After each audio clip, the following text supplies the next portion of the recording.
Time. We all live by it, we measure it, we worry about it. But do we actually understand it? When you're waiting for a message to arrive, time feels painfully slow.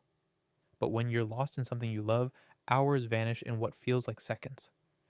We say time heals, time flies, time is money, or that time is an illusion. But what is time really? Today we're going to explore the paradox of time from ancient philosophy to modern science, from the human mind to the universe itself.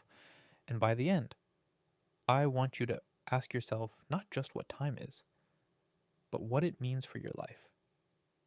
Aristotle saw time as the number of motion in respect of before and after. In simpler words, time is how we measure change. If nothing ever moved or changed, would time even exist? Imagine a universe frozen, no stars moving, no thoughts in your head, no heartbeat, no breath. Would there be time or just stillness? Centuries later, St. Augustine reflected on time and gave one of the most famous confessions in philosophy. What then is time? If no one asks me, I know. If I wish to explain it, I know not. For Augustine, the past exists only in memory. The future exists only in expectation. The present is the only real thing, yet it slips away the moment we notice it. He wondered, is time something out there, or something created in the soul inside human consciousness? While Western philosophers often debated whether time was real, many Eastern traditions saw time as a cycle, not a line. In Hindu philosophy, time is vast and repeating. Creation, destruction, and rebirth occur in endless cycles. In Buddhism, impermanence is central. Everything is constantly changing, and clinging to permanence is the root of suffering. For Taoism, time flows naturally, like a river. To resist it is to struggle. To flow with it is wisdom. This cyclical and fluid sense of time is very different from the linear past, present, future model many of us assume is universal. Isaac Newton saw time as an invisible container, flowing at the same rate everywhere, always. Absolute, unchanging, universal. Einstein transformed our understanding. In relativity, time isn't universal. Time depends on speed and gravity. If you move faster, your clock ticks slower compared to someone standing still. Near a black hole, gravity bends time itself. This means now is not the same for everyone. Two people moving differently may disagree on what events are simultaneous. But if time can bend, why does it always move forward? This is the puzzle of the arrow of time. Thermodynamics tells us disorder, entropy, always increases. A broken glass doesn't reassemble. Smoke doesn't flow back into a cigarette. This one-way direction is what gives time its flow, from past to future. Our experience of time is shaped by memory and imagination. The past lives only as memory. The future lives only as possibility. The present, so fleeting it's gone the moment you speak of it. We all know psychological time. Waiting in line feels endless. Vacations vanish too quickly. Trauma can freeze time.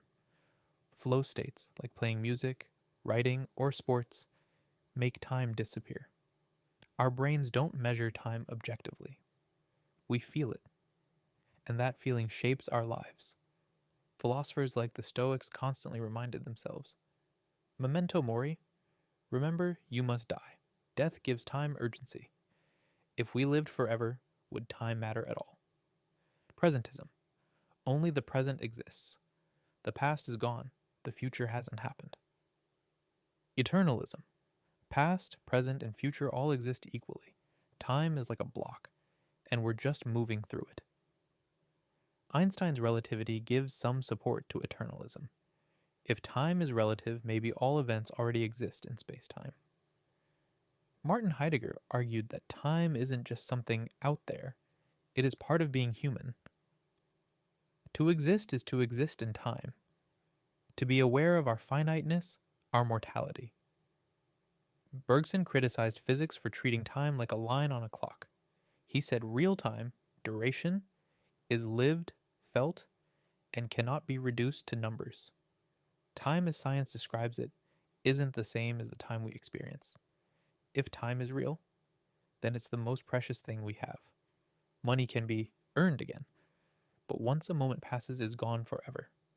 If time is an illusion, then maybe our fear of wasting time is misplaced.